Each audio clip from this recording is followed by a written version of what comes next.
Ажлаасаа халагдсан азтай түүх. Салбартаа хүчтэй тоглогч болж захиур хагалсан эрхмүүдийн тухай өнөөдрийн дугаараас үзээрэй. Энэ бол эгэл жирийн хүмүүсийн бодит түүхийг өгүүлэх Монголын бизнесийн түүх цуврал.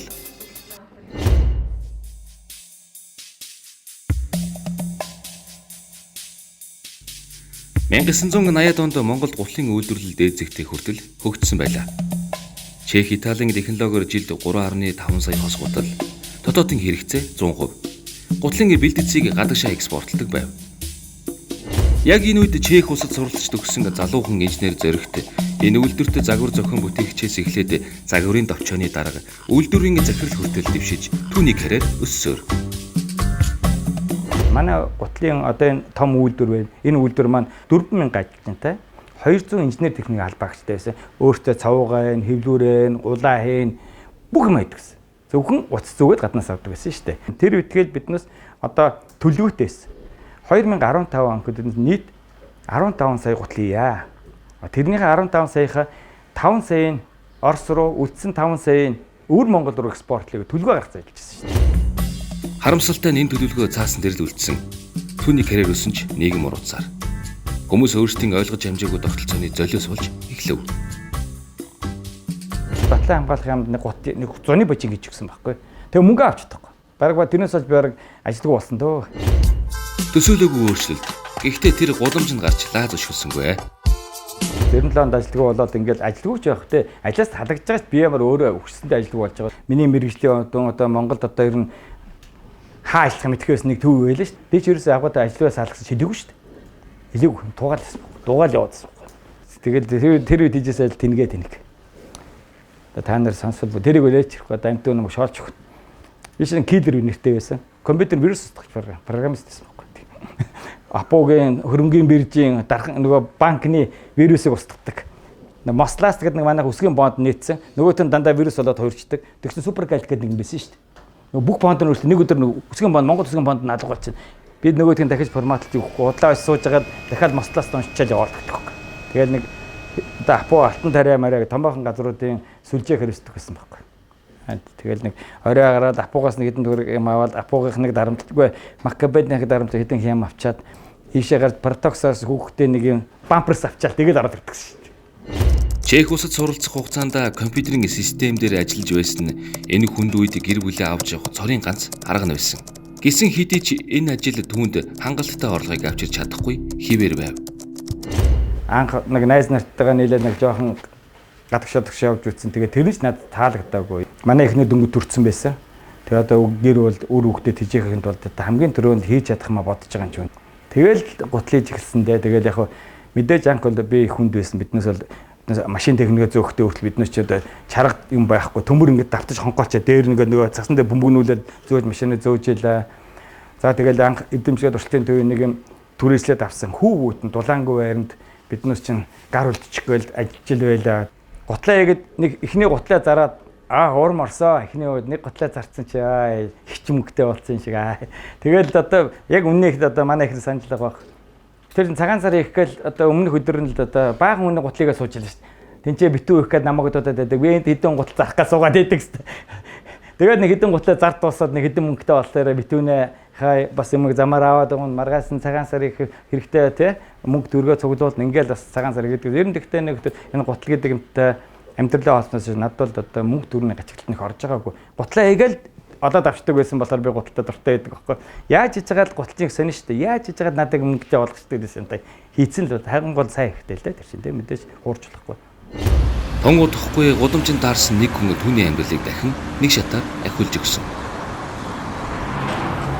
Нөгөө 90 хэдэн оны үе чинь 95-аас 97 оны ч бүр одоо зах зээл байхгүй болсон шүү дээ. Олон гутал нэг дор хийж чадахгүй байсан. Зах руу гаргаад зардаг, санаа төмрөө авчиж зардаг тийм л байсан юм. Тэгсэн чи харин нэг удаа нэг Батлан хамгаалах яамнаас тэр үед ажиллаж байсан нөгөө генерал хурандаа байсан хүн генерал болсон. Тэр хүн нэг өдөр надад арилдаад чи нөгөө нэг гутлыг залуу мөн бистэй мөн гэсэн. Чи нөгөө танайх нөгөө чи хууч ажил хийж байгаа гэж би гөөгөө одоо ажил байхгүй болоод нэг хувийн байгуулсан юм хийж байгаа гэсэн чинь танайх нэг юм хийхгүй 200 гутал гэсэн байхгүй юу. Тэгээ чи нэг ажил дээр дууцаадах гэх. Тэгээ Батлан хамгаалах юм 310 дугаар ингээд одоо улаан оронд байдаг шүү дээ. Үгүй хожир өндөө тийшээ очсон. Тэгээ одоо анх цэргийн гутал гэсэн орц цэргийн хорон байхгүй юу. ийм хөл гутлыг гэсэн. Өө ганц мэддэг юм ба хорхоо загсанлахаас юм яаж байгаа цагаад та. Тэгээ үнэн насуусан чи гайгүй үн хэлж байна. Яг цагт дуцаад 7 хоног өтөр гэсэн чи. Тэр үчээс 7 хоног өтөр 200 хос гутал ижилхэн азмаарл тэн гэж чинь хэцүү байлаа ш. Тэгэл би чинь багсайнаа дээр нэг гутлын үйлдвэрээ хайцсан нэг тийм хувилдаг машин байсан. Нөгөөдгий чинь би нэг босгосон аадалга тэрийг босгоод нэг яаж гагин жирсээр ажилд оролцсон байсан. Ашгүй ирээд нөгөө тэгээ бүх адмаа хэдэн азмаар ихтэй гэсэн чинь 37-аас 45 амар олон азмаар хэлж байгаа юм чинь. Тэгээ нөгөө тийм шүнжинг ойрч хөглөөл гараа хэсгэж байгаа юм чинь. Хотго шүү гэдэг юм байхгүй шүү. Тэгэл хэвээр гараа хэсгээл тэгэл яг хаа тэгээ орц зэрэг орон арай өөр их ар суртай хийгээл тэр чинь хавчаар суртайсэн ар суртай болгоод зуузаатай болгоод хоншоор энэ жоохон монголжингаа болгоод тэгээ яг хаа тэгэл гутлаа өгөөл тэгээ тэр чинь улсын ажил зориултын байсан тэг мөнгөч хурдаа олдсон. Тэгэл тэр чинь одоо нэг бөөмөн гар дээр өрж үзэх нэг л гарч байгаа юм чи. Энэ удаа тэр хөл дээр бат зогсож чадлаа. Хуучин үйлдвэрийн хаягдал төмрийн хогийг ашиглан босгосон түүний цэг анхны том захиалга авсан юм. Хүндэт харуулын 200 хос гутал. Тэр 200 гутлыг игээд мөнгөний авсан чинь шууд тас гэж гэр тасч байгаа. За энэ маягаар л явах юм байх шүү гэдэг. Тэгэл анхнууд тендерийн зэргийн гутлыг эхэлсэн л дээ. Энэ бас тэрнээс эхэлтэй шүү бас. Тэгээд бас өөрөөр тэр үед надад одоо гутал хийх үгээ санал тавьсан одоо генералд баярлж явдгийн би бас бадам гэж генерал гэдэг юм аа сайн генерал. Тийм. Сонсгод хялбар мэт байсан боловч гэрээнд заасан хугацаанд бүтээгдэхүүнээ нийлүүлэх чанартай гутлыг богино хугацаанд яаж хийх гэх мэт асуудлууд хөвөрсөр байлаа. Үйлдвэр нь шатаж хямд бүтээгдэхүүн их хэмжээгээр орж ирэн зах зээлээс шахагдах гэх мэт олон асуудлыг сөрж том мөнгөний асуудалд орсон түүнд доктортой хөрөнгийн их усвэр өгүүлэгдэж байсан юм. Би миний надад банк санхүүгийн зээлтэй холбоо 97 оноос л гэсэн асуудал. 97 оны л асуудал. Анх нөгөө найзаас 2 сая төгрөг зээлчээл те. Яг байж чадж байгаа л найздаа буцаагаад өгч байгаа хүмүүстэн. Тэгэл сүүлдээ нэг өдөр л өднөөс ер нь банкнаас зээл авч болох уу гэж бодохгүй. Тэгээ одоо яг үндэ гэхдээ нөгөө бис рүү ээжсэн шүү дээ. Орон сууцгүй амтан ч одоо ямар барьцаа өрөнгөө байх вэ? Нөгөө хадмынхаа байрыг л бацсан тавьсан байгаа юм чинь. Амар шүү дээ. Тэгээд худалдаа өгдлийн банк манай гэрийн энүүхэн одоо Монгол банкнд тэр хүн хэдсэн байхгүй. Худалдаа өгдлийн банкнд орж бас ганц нэг таньдаг хүн би өмнө нэг бас нэг компьютер гэж явж байхдаа танилцсан ганц нөхдөд байдаг байхгүй. Нөгөө өдөр очиод хэлсэн чи за яг нэг сая төгрөг болж байна зээлж. Тэгэл одоо анхны банкны мөнгө аваад сая төгрөг аваад дараад нь 2 сая болоод тэгэл 10 сая болоод сүүлдээ 50 сая болоод давраад эхэлж байгаа байхгүй. Тэгжээснээ сүүлдээ одоо ч юу юм бэ нэг 500 600 сая гэл ингээл эхэлдэг. Ер нь яг олон жил ажилласны одоо хамтарч байсны үр дүн юу болсон бэ гэвэл нөгөө түншил гэдэг юм чинь илүү ит биендээ итгэдэг болно. Нөгөө зээлийн барьцааг үргэлж нэхэд байхгүй болно те. Манай үйл ажиллагааг ойлгодог учраас те хизээ ямар мөнгө хэрэгтэй гэдэг бас нэг өргөд мөргөдөө өгөхөдөө те гэрийн мэрийг нь харж байгаа тусалчдаг. Ер нь ажлын үүргээ хувьд ер нь нэг ойлгомжтой болсон. Том зорилгод хүрэхийн тулд илүү том хайцыг даван туулах ёстой. Сая төгрөгийн эрсдэл дагуулсан түүний үйлдвэрлэлд тасралтгүй үргэлжилсээр байсан ч тэрээр хүссэн хэмжээний амжилтанд хүрэх болоогүй байв. Тэгэл гутал хийх юм ажилдаа гараараа 3 4 хуучин мэддэг ажилчингаа цуглуулаад гутлыг чигсэн л дээ. Тэгээд нэг 2 жил ажилласан. 2 жил ажиллахад бол яг овоо ордохтой болсон. Гэсэн ч нөгөө миний нөгөө шунал хөдлөөд байхгүй. Нөгөө том үйлдвэр санаанд ороод байхад нэг жижиг юм дотор альтаад байх нь сонирн биш байсан. Тэгээд жоохон тэлийгээл тэлж гисэн л дээ. Тэгээ явж хагаад 2005 онд үйлдвэрлэлийн хэмжээнд хүртэл биднээс өгч чадсан. Дөрвөн зэгтэй болсон тий нэлээд том захиалга авч хийдэг болсон. Тэгсээр хагаад 2010 онд манайх бол нэлээд одоо техник технологийн болон бос ажилчны хүн хүчнүүд нэлээд өчрөг болохгүй юу. Тэгэл үргэлжлэл явсаар нэг одоо энэ 2018 онд манайх бол Италиас бол нэлээд бүх одоо үйлдвэрлэлийнхаа 80-90% Италийн хамгийн одоо шилдэг гэсэн хангагчдаас авдаг болцсон. Дэлхийн хамгийн нэртэй улнуудыг авч хэрэглэдэг болсон. Дээр нь Италийн 3-4 дизайнертай байнга харьцдаг болсон. Тэднээс нэр надтай юм гэдэг коллекц яадаг. 15 жилийн өмнө зоригттой анх танилцсан. Тэр Италид Монголын төлөөлөгчтэй өргөдөн ирж саяхнаас хамтран ажиллагаар тохиролцсон юм. Италиас зарим түүхийд материалаа оруулж ирж хүүхдийн гутлын загварыг хамтран хийх болсон. Ер нь яг техник технологиуд манайх бас сайжирсан. Одоо биднес 3 дахь генерацийн одоо биднээс 3 дахь үеийн тий тон төхөөрөмжөд аваад суйрлуулсан байгаа. Яг энэ дээр ажилтаа судалж जैन сарга дадлагжуулж जैन те манай инженер техникийн албар тэрэндээ сурж байна. Тэгэхэд анх 6 ажилчтай гэсэн бол одоо ингээд 80 ажилчтай. Тэгээ өөрийн гэсэн тохилог одоо загвар зохион бүтээдэг юм ширээ сандтай юм л очиж шүү дээ. Гэхдээ энэ бол төгсгөл биш. Хүн мөрөөдхөө болж эхэлсэн цагт сэтгэхээ болдгийг тэр маш сайн мэдэж байсан юм.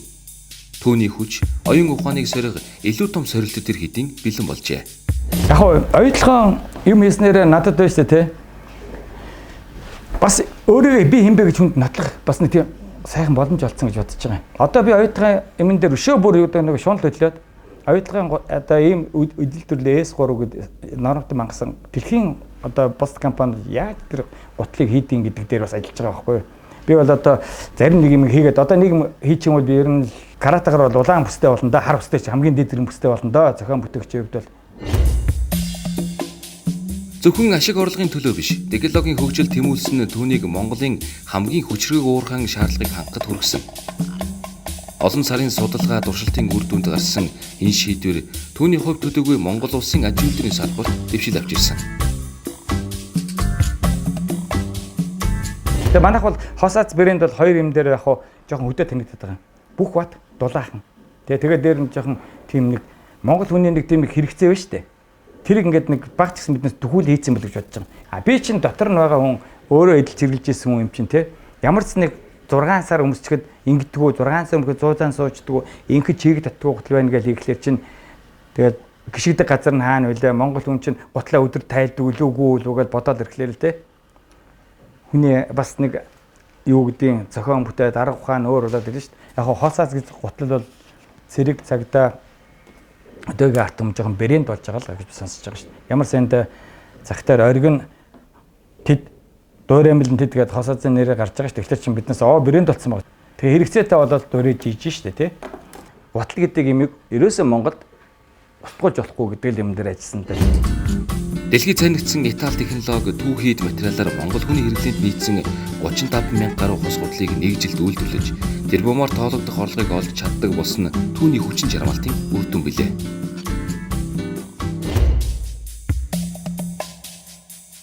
Нэвтрүүлгийн дараагийн хэсэгт ангийн олзуурын үйлдвэрийн ерөнхий инженерээс халагдаж ноосны салбарын магнат болсон Эрдэнэ нутгийн түүх. Тэр юу яасан л догнол би тэр ан олзуурын үйлдвэрийн инженер байж байгаа. Тэгээд эн чинь нөгөө арчтай холбоо гэдэг бах юм байгуулагдсан шүү дээ. Тэгээ би амраад ороод ирсэн чинь манай яамны сайд нь ажилласаа халагдаад тэгээ манай үйлдвэр дээр дараагаар хүрээд ирэхгүй юу. Тэгээ би ерөнхий инженер дарга ажилгүй байж байхгүй юу. Тэгээд яасан ч мэдэхгүй тэд нар тийм арга зохион байгуулсан юм уу? Намайг үйлдвэр дээр арчсан холбоо байгуулсан гэсэн худлаа юм зохион байгуулсан. Тийм юм болцсон байсан байхгүй юу. Тэгэхээр би дургу хүрээд гарыг орд. Шинэ үйлдвэр байгуулъя гэдэг.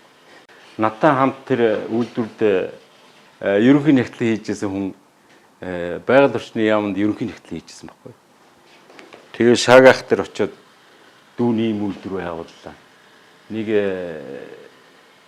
тэр үчи юу гэдэг 130 мянган төгрөг 3 сарын хугацаатай өгөлт.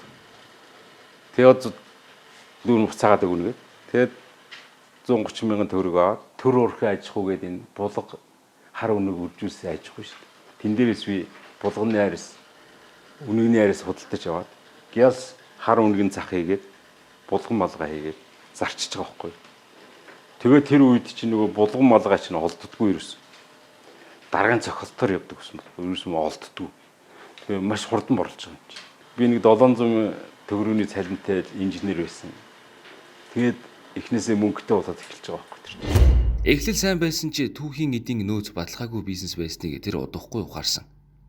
Өнөг булганы түүхийн эд хомссны дараа Монголд хамгийн элбэг байх таргууны арьсны бизнес рүү орлоо. Таргууны арьс чинь эхлээд Орос руу ингээд их зөөгддөг байснаа сүүл рүүгээ Хятад руу гардаг болсон байхгүй юу. Тэр 90 хэд онд. Тэгээд Монголд чинь таргагүй болчихж байгаа байхгүй юу. Үнэнтэй нүүр тулав. Түүний дараагийн бизнес бол үхрийн шир. Бид нар чи эцэгхээс 12 улаа 10 эрэхтэй байдаг байхгүй юу. Тэгээ манай ах нар дүүнэр бүгдөө нийлээд цайз зах дээр үхрийн шир худалдаж аваад тэгээд орой ингээд үхрийн ширийг ингээд бөөгнөрцөн чэнжүүд байдаг байсан байхгүй. Тэгээд тэн дээрээс би нэг үхрийн ширийг хамаад өдөр мэд авчдаг гэсэн. Тэгээд уршаа Хятад руу ачуулдаг гэсэн. Тийм л юм хийж ижил хэдэн төгрөг олж босгосон л доо. Түүний мөнгө өссөөр бизнесийн түншүүдийн тоо хил даван тэлсээр. Би хятадын нэг том үйлдвэрт одоо хэвсний үйлдвэрт тэр 1500 ажилчинтай Япон, Америк нэгдсэн улсад хэвсээ гаргадаг ийм том үйлдвэр байсан. Тэгээ тэр үйлдвэр ийм ноосоо бол одоо хятадаас бэлддэг. Тэгээ манай Монголоос одоо бэлддэг. Тэрийг би нийлүүлдэг байсан. Амжилттай он жилүүдэд тийм ч удаан үргэлжлээгүй. Түншгүүгээр бизнес хөгжихгүй гэдгийг тэр дахин нэг удаа ойлгов. Тэр түншиг маань одоо бас Монголоос ноос бэлддэг бас хятадууд энэ Эрдэнэттэй харьцаа болооч бид нар нийлүүлээгээд тэгээд 1-2 жилийн дараа нөгөө нөхдүүд ургуулад тэр хүн надтай харьцаа байсан.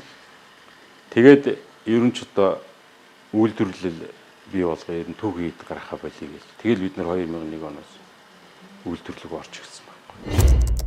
Хорвоо дээр мөнхийн зүйл гэж нэг ч байхгүй. Ченжин замл нь үгээр дуусч тэр бүтээгчдийн игнэн чилжлээ. Тухайн орон нутагт ашигладаггүй байсан 400 үнэний фирм одоо дампуураад хаан банкнд хураагдсан ийм байдалтай байсан. Тэр барилга байгууламжийг хөдөлтөж аваж засвар хийж орон нутагт байсан ажилгүй хүмүүсийг ажилд авч ноос угаах, ноол ургаах үйлдвэрийг байгуулж ажилласан. Энгийн нэг худалдаачнаас бүтээгч болох анхны алхмаа амжилттай хийлээ. Гэхдээ энэ салбарт удаан оршин тогтнохын тулд тэр улам ихийг мэдэж толгоогоо илүү сайн ажиллах шаардлага гарсан байна. Учир нь бизнесээ өргөжихийн хэрээр хариулт нь тодорхойгүй асуултууд ундарсаар. Манай Монгол хонжийн ноосны бүдүүтэр гэж хоёр төрлийн ноос байдаг. Бүдүү ноос бол одоо нэг боролдгүй эсгий хийдэг. Эсвэл одоо хөдөө орон нутагта хаягддаг. Ийм байдалтай байсан. Гэтэл нөгөө ашиглахгүй байсан одоо тэр бүдүү ноос нь бол их хэмжээгээр хятад руу гардаг болсон. Тэрийг би бол одоо бас юу хийж ийн гэдгийг үзтэл тэрнээс ноолоор ялгаж ирсэн. Тэгэхээр нь одоо хятадын мэрэгчлэн ажилуулад тэгээ хоньны ноосноос ноолоор гаргах энэ үйлдвэрийг бий болгоод ингээд энэ рүү орж ажилласан. Тэр нэг өдөр хийсэн алхам цаашдын бизнесийнх нь эхлэл боллоо. Харин үүний дараа тэр бүх асуултын хариултыг олохоор хэдэн мянган километрийг тууллаа. Хоньны ноосноос ноолуурыг ялгаж авах аргыг хятадуудаас суралцсан бол ялгсан ноолуураар утас eerэх аргыг солонгосчуудын туршлагаас олж мэдэв. Одоо тэр бизнесээ цааш өргөжлүүлэх улам итгэлтэй болж чадсан. За хоньны ноосноос тэр ноолуурыг ялгаад ингээ бид нар 12 онд энэ үйлдвэрийг байгуулчихад 13 онд бас Төв аймгийн төв дээр хуучин ажлын хувцсны үйлдвэргээд том үйлдвэр байжгаад бас дампуураад барилга бааш нь ашиглахгүй болсон. Ийм барилгыг худалдаа хөгжлийн банкнаас бас худалдаж аваад тэгээд тэнд бол одоо эрэмлийн үйлдвэрийг байгуулсан. Гэхдээ урд нь хизээч Монгол нэвтрээгүй байсан энэ үйлдвэрийг байгуулахын тулд асар их хэмжээний хөрөнгө хэрэгтэй боллоо. Энэ бол түүний хувьд аз сорьсон алхам байсан юм. Барьцаа хөрөнгө нь зээл авахд хүрэлцэхгүй байсан чи ирээдүйд Монголын бизнесийн салбарт том барь суурийг эзлэх нэгэн эрхэмтэй уулзсан түүнд дахин нэг боломжийг олголоо. Хамгийн гол нь энэ зөвхөн их хэцэлдээр тогтсон.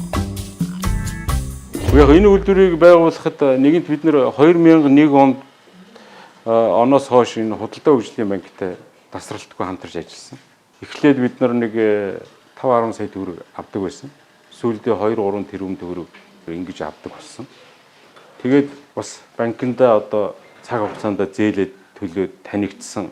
Миний нэг баярлсан юм бол самнах үйлдвэр, эрх үйлдвэрийг байгуулах гээд төсөл гаргачаад тэгээд тэр төслөө худалдаа хөгжлийн банкны зээлийн хорон дээр орж танилцуулсан. Орхон захирал байсан. Тэгээ миний төслийг үзээд манай тухайн үед одоо барьцаа хөрөнгө хөрөхгүй ч байсан гэсэн зээлийн түүх тэгээд хийх гэж байгаа ажил хоёр маань тэднэрт маш их таалагдсан. Тэгээд одоо надад амжилт хүсээд тэр зээлийг бас өгч ирсэн. Эрмэл утасны үйлдвэрлэл дангаараа хангалттай мөнгө олгох чадваргүй болж эхэллээ. Нэг л өглөө түүний эрмэл утасны дэлгүүрийн өөдөөс ямар ч хаяг шошиггүй хямд утас худалдаалагдаж байсан юм. Тийм учраас үйлдвэрлэх бол эцсийн зогсоол биш байлаа. хоньныхоо ноосны ноолуураар бол одоо утас хийж эхэлсэн. Тэр үйлдвэрлээд л байлаа. Харин тэр их эрмэл утсыг хэн хизээ хэрхэн худалдаж авч компанид орлого олж ирэх нь тодорхойгүй байв. Нэг үгээр хэлэхэд түүний нийлүүлэлт зах зээлийн эргэлтийг давж эхлэв. 18 онд Biznesiin гişмэртэй хамтарч дотооддоо даавуу үйлдвэрлэсэн. Энэ даав нь бол одоо яг 100% хоньны ноосон. Энэ үйлдвэрлэсэн даав маань одоо Монголын төдийгүй дэлхийн стандартын шаардлагыг бол бүрэн хангасан. Тэгсэн мөртлөө бол одоо тэр хоньны ноосны ноолуураар нь үйлдвэрлэсэн. Ийм одоо даав бид нар үйлдвэрлэсэн. Хийсэн даавуугаа одоо бас одоо яаж борлуулах вэ гэдэг асуудал бас хүндрэлтэй. Яг энэ үед тэрээр хоошид амжилт дагуулах шийдвэрийг гаргаж чадсан нь хэрэглэгчийн гарт хүрэх зөөлөн тансаг хэрэглээний ноос болтой байв. Ийхүү арьс ширний шэнжээс бэлэн хувцсны зах зээл төл тавилаа. Түүний бүтээгдэхүүнүүд богино хугацаанд зах зээл байр суурь олж ноос noloрон бүтээгдэхүүний акул 5 богдын баатар сайхныг хүртэл сандрага дамжсан. Эцсийн бүтээгдэхүүн үйлдвэрлэгээд 11 онд манай оёдлын үйлдвэр шинээр байгуулад тэр үйлдвэртээ одоо даавуугаараа болтой ойж эхэлсэн. Ингээд Монгол гэдэг шинэ брэндийг гаргаад бид нар энэ болтойгоо бол үйлдвэрлэсэн. Одоо 2 жилийн хугацаа тууллаа. Бас зах зээлд нэлээд танигдсан. Бидний хийсэн бүтээгдэхүүн бол одоо үнийн хувьд бол харьцангуй хямд. Чанарын хувьд бол одоо ноолууртай өрсөлдөхүйц ийм бүтээгдэхүүн болж чадсан.